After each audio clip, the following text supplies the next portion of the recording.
Story 1, you get to a certain age, or at least I did, and you start to realize which of your relationships are one-sided. You put all the effort in and you get zero effort back. I didn't so much cut people off, just match their effort in the relationship, and everything sort of worked itself out. Story 2, we were driving in her car, and I realized she was very drunk. When I politely asked her to slow down, she snapped at me, started driving faster, around 120 miles per hour, and almost got us into a car accident.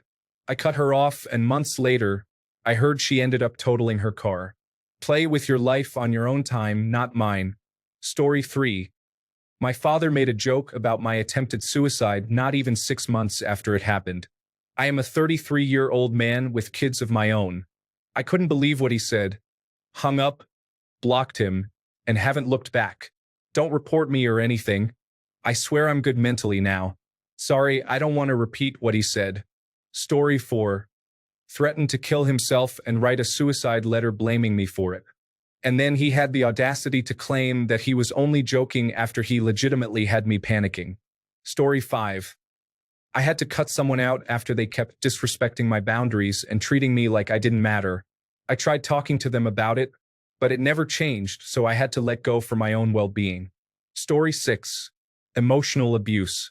Neglecting my emotions and suppressing them, as hers were the only emotions that mattered. Being a martyr. Whenever conflicting conversations arose due to her actions hurting others or doing wrong, she would decide to play the victim and turn the conversation around on you, making you the problem for having an issue while she never took responsibility for anything. Family manipulation. Putting family members against each other so we were too distracted by the fact that she was committing acts of subterfuge to make her life as easy as possible while hurting ours. Narcissism. Performing selfish acts without thinking of others' feelings or thoughts while gaslighting you into thinking you're the problem if she ever did you wrong. This ties into being a martyr without the whole woe is me act, while including a hint of, since you did me wrong, I'm going to hurt those you care about and make you feel like it's your fault for making me do this. Financial abuse. Engulfing herself into the finances of family members to hold them hostage, never to talk back or cause her any strife out of fear of ruining their fiscal lives. She was always first. There was never an act she did, nor a feeling she felt, that did not put her first. She used people to get what she wanted, lied to always get her way, and never let anyone tell her otherwise.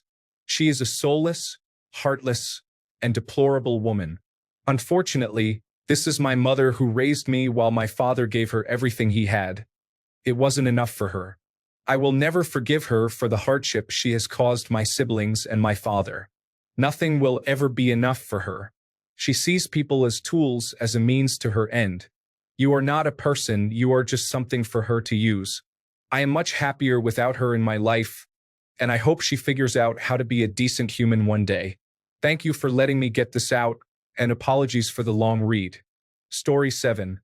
We had a rocky friendship for years with falling outs, reconciling, and so on, until my father was diagnosed with terminal cancer.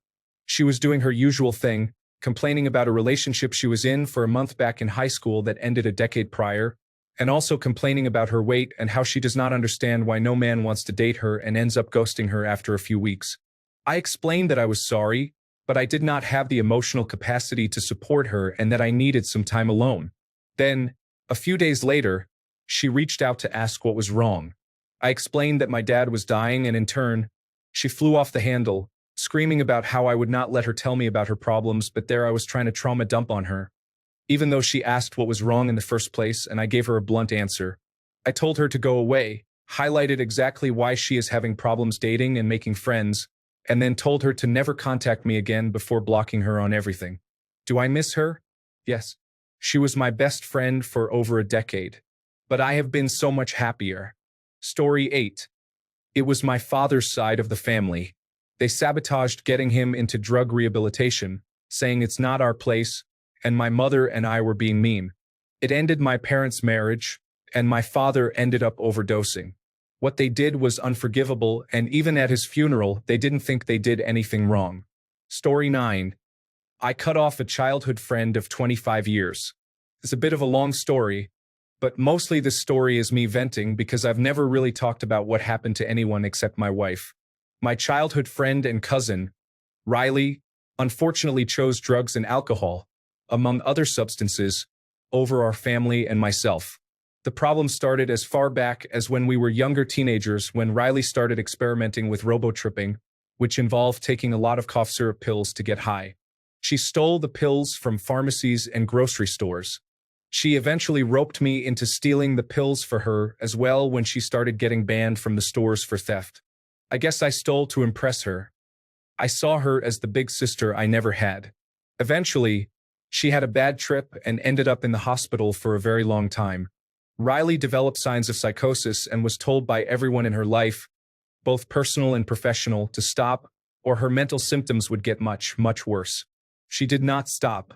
To no one's surprise, she started getting more paranoid and deranged, doing worse things to get what she wanted. She started experimenting with weed, mushrooms, alcohol, acid, dimethyltryptamine, and salvia, which affected her mental health heavily. She was diagnosed with full-blown psychosis in our late teens after several weeks-long stints in the hospital. Eventually, she had to start taking medication to attempt to treat whatever was going on in her head, which actually worked when she took it. The problem was she would often feel fantastic mentally, then stop taking her medication and start taking other drugs again because she felt better, then immediately spiral. Often during these low points, she would lash out at anyone around by saying and doing unhinged things to them, including myself. So many times in my life, I thought to myself I could help her, save her. I had to try, I told myself. It's Riley, she would do the same for me. She would never give up on me. I guess I feel guilty. Maybe I could have done more. I don't know. A small part of me still thinks I can save her, but the bigger part of me knows she can't be helped unless she wants it, and I think I know she doesn't want to change her ways. Took me 20 years of being trapped in this cycle with her, circling the drain. Decades of deranged ramblings about how the PlayStation needs to be taken apart because it's transmitting signals to the government to spy on her, or how she needs to cut me open to see if I'm really a human, how the bad men from League of Legends are coming to our house to kill us because she underperformed in a match, or the worst of it when she would sneak into my room to watch me sleep for hours. I was sick of it. The entire time, she never stopped taking any drug she could find despite everyone in her life telling her to stop. In our late adult lives, when we stopped living together, she would often drunk call me on Discord to ramble about this or that or cry about how I'm mistreating her by not lending her more money than I already had. I could always tell if she had been taking her medication based on what she talked about. The straw that broke the camel's back was when I noticed whenever I tried to talk about my life or interests, she would tell me she didn't care about what I had to say, then start talking about her latest delusion. This happened every single time we spoke. I wrote a long 4-page letter to her detailing what she has done wrong to me and our family and steps she could take to potentially fix our relationship, then sent it to her on Discord. She responded by saying, K, that was that, 25 years, and all I got was a K. I feel upset even thinking about it. I'm not really sure why I typed all this out, but if you read it all, thanks for letting me vent. I genuinely hope one day Riley gets the help she deserves. Story 10. I had to cut someone out of my life when I realized they were consistently toxic and manipulative. No matter how much I tried to help or support them, they always brought negativity and drama into my life. It was draining and affecting my mental health, so I made the tough decision to distance myself completely. Story 11. My ex-wife stole money from our family account to give to her mother and lied about it twice.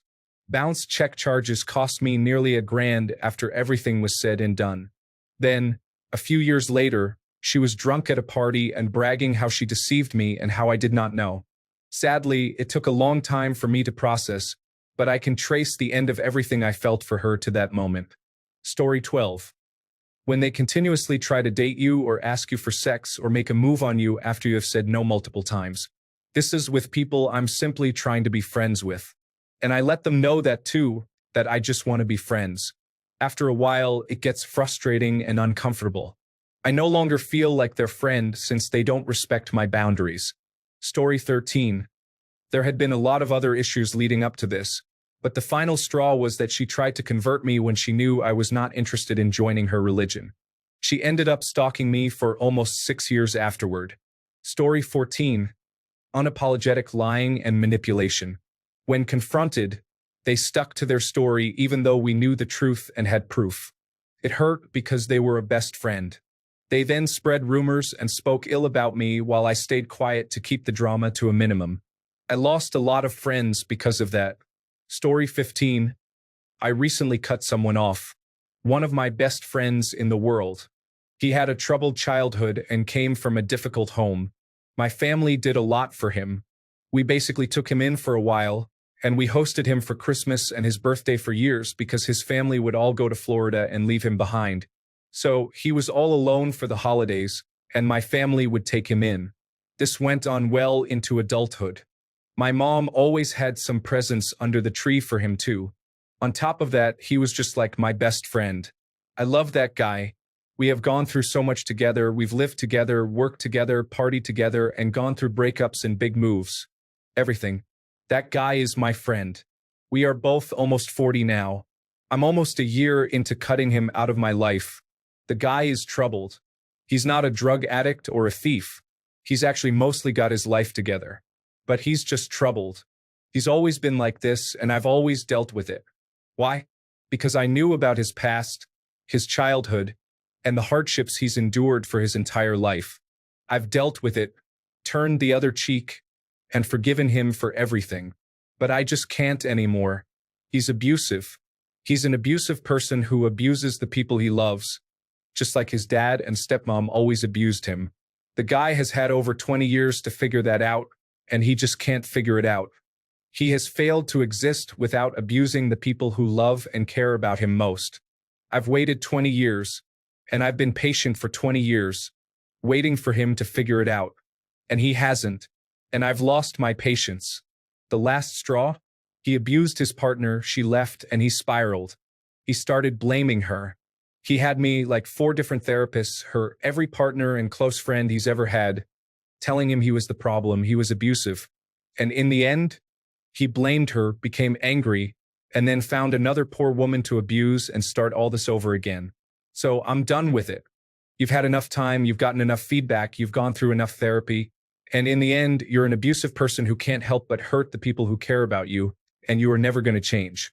You grew up and turned into your dad. Good riddance. Story 16.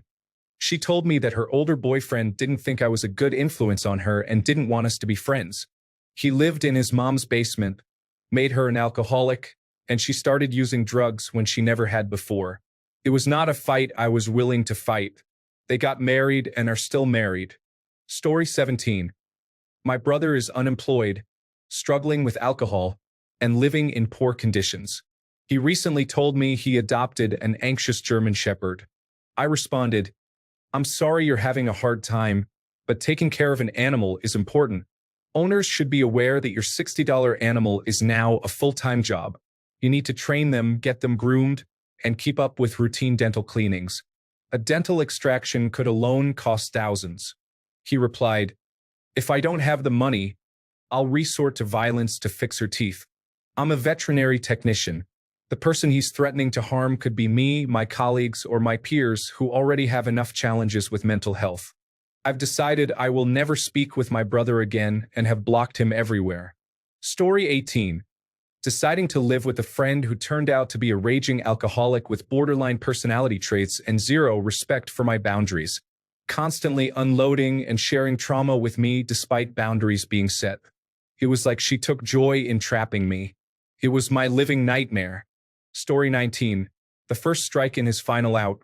He ignored me when I asked him not to be there for the birth of his grandson because my mom was going to be there and preferred to avoid being in the same room with him. Also, his partner at the time was someone who made everything about her and would have turned the delivery room into a circus. He didn't contact me for months afterward. The second strike. He invited us to his house to meet the baby. He didn't come to town, didn't ask what times were convenient, and simply said, you should come up here. It's a 3-hour drive. He left it to us, the people with the baby, to make all the arrangements to come see him, the retired guy who is regularly doing contract work within 2 miles of our house. Final strike. I asked him to come visit since he hadn't seen his grandson in a year, and it was getting to the point where the child was learning words and such. My mother, who lived several states away, had come to visit 3 times during this period. He told me he was very busy, but he'd be glad to entertain us if we came to his house. I sighed, and at that moment my entire childhood came into sharp focus. Every single thing I did with him I had to initiate, always. Otherwise, he ignored me. He would never put in more than the minimum required effort to be a parent. I realized he was doing the same thing still, and that it was likely my child would experience the same grandparent that I had as a dad. Still, I gave him a choice. I said, if you want to be part of your grandson's life, and our lives, then you need to make time to come see us and not continue to make us do all the work to have a relationship with you. If you're not interested in doing that, you shouldn't ever call me again. It's been 10 years since his number has popped up in my phone. Although 9 years ago, I got a message from an unknown number that went straight to voicemail. It was his new wife talking about how they did all this stuff to make it so they had more free time to come visit. But in the message were attempts to make me feel guilty for the conversation that I'd had with my dad a year before that. I replied, months later, since it took a long time before I saw that voicemail, with a text message. If he wants a relationship, he can reach out. This is for him to fix, not you. She replied, I'll let him know. So yeah, don't feel bad about it.